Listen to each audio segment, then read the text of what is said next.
How many of you really know your AV receivers very well?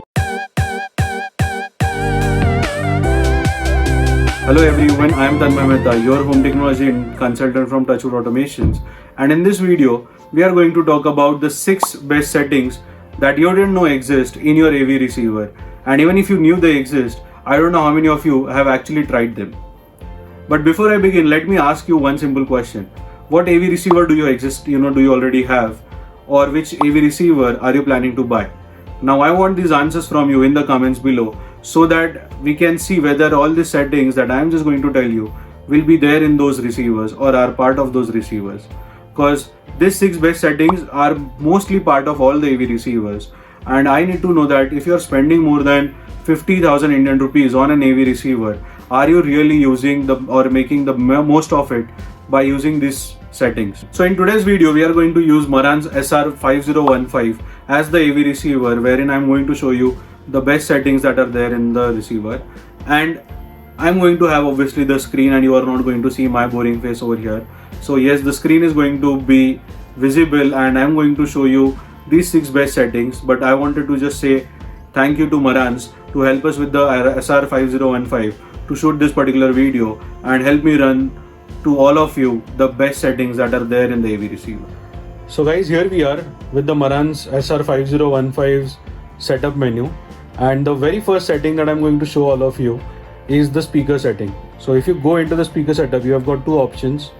One is the automatic, that is the Odyssey setup, one is manual setup. Now when you go into the manual setup and you select speaker config, you will see that these are small, center speaker is shown as small, and you've got an option to show them as large or small. Now the reason why you need to put them on small is that if you want the speakers to not give you bass and the bass should come only from the subwoofer, then in such cases you need to put their speaker small. Most of us select this configuration based upon the speaker size. Like for those of you who have bought a good Polk Audio or any brand floor standing speakers, we feel wow, these speakers are big and why should I call them small? So in that case what we do is we change the setting to large setting. Now the moment we change the setting into a large setting, we need to expect the bass also to come from from these floor standing speakers.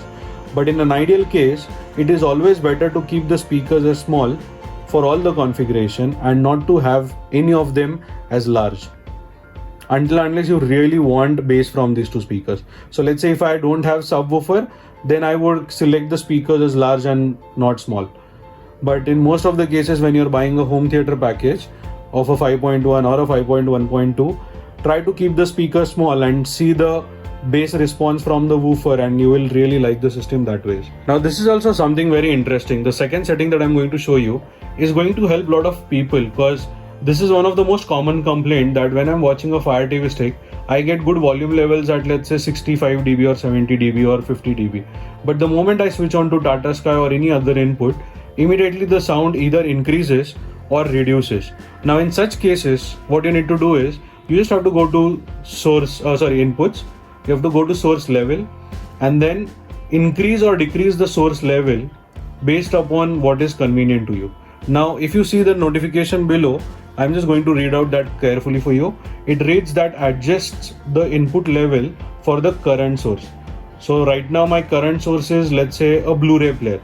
So whatever setting I'm doing is being done only and only for that Blu-ray HDMI input, and for all the other inputs it is going to stay as 0. So for instance, for your Tata Sky, which is the CBL satellite port, if for that your input source level is less and you want to increase it, so make sure to select that input, come back to the settings into the inputs and then select the source level and increase the source level by 2 or 3 dB based upon your ear level experience. So this is something that you can do, and this is our second best setting tip in the AV receiver. Now the third tip, we are going to go into audio, and over here you've got a volume button or a volume setting. Now the best part about this setting is that you can actually control the power on level. Now why is this very important? Let's say you're watching something and suddenly the power cuts off. Now in such cases, when the power cuts off and you are at let's say an 80 dB volume level, and when the power comes back again or it restores, you are again back to directly 80 dB. In such cases, the AVR or the speakers are very highly prone to any damage, and that is why keeping a power on level at the lowest level of, let's say, 30-40 dB is always better, so that the sound would actually start only and only from 30 dB. So there is another setting which you need to explore in your AVR. The fourth setting that I'm going to show you is the HDMI control or HDMI CEC. For that, you have to go to the HDMI setup, and you have got a button which says HDMI control. So basically the use of HDMI control, HDMI CEC or HDMI link is that through an HDMI cable that is connected to other devices, you can actually power on or off those devices. But the moment you do that, you are actually going to have a lot of damages to your HDMI cable, and you are going to need to buy that HDMI surge protector, because you are allowing HDMI cable to also pass the power supply information.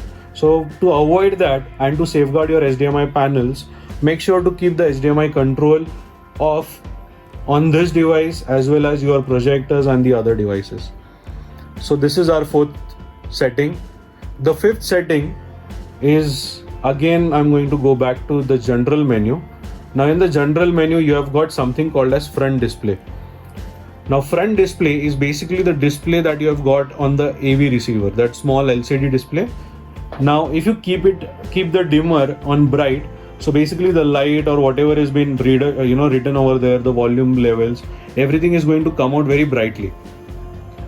Now in such cases, what happens is that you will have lot of power being used by this LCD display, but the moment you keep them dark or let's say dim, you will see that it will consume less power, and that more power will be distributed to your speakers for better audio performance. So try to keep it on dim, don't keep it on bright. For sure, bright is going to not just hurt your eyes when you're watching them in dark, but it will also save a lot of power by switching it off or by putting it on dim mode. So just try to do this as one of the settings for your AV receiver. Now before I jump on to the last setting, I would want to know if these kind of settings are really helping you, and whether you really knew these settings exist in your AV receiver and how you can actually use them. If the answer is no, put in your comment and tell us that why you never explored this setting, or what is it that stopped you, or were you scared, were you afraid. Let us know in the comments below. And for those of you who have already tested these settings, tell us your experience about these settings, and we would really like to know that how did these things really change your usage or your application. So how were these 6 settings? Did you find them interesting? Make sure to drop an answer using the comments below, and as I said, I am going to see whether you are really using or knowing or utilizing the best settings that your AV receiver has, because all these settings are there to help you enhance the sound, the power and the total performance of your system when you're using it in a living room, bedroom or a theater room. I don't care which room you're using this AVR into, but it's very, very important for all of you to know the best settings that are available in the AV receivers, which will just level up your game from A to B. So if you want to take that all, to take your game up, make sure to play around with these settings if you already own the AV receiver, and let me know in the comments as to how did the performance change in terms of sound, power and an overall experience. I am going to be very, very thrilled and excited to read those comments.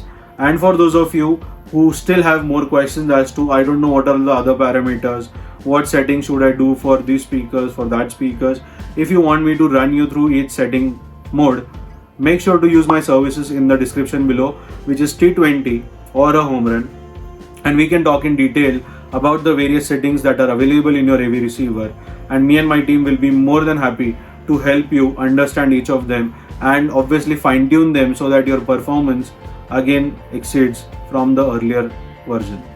So that's it from my end, guys.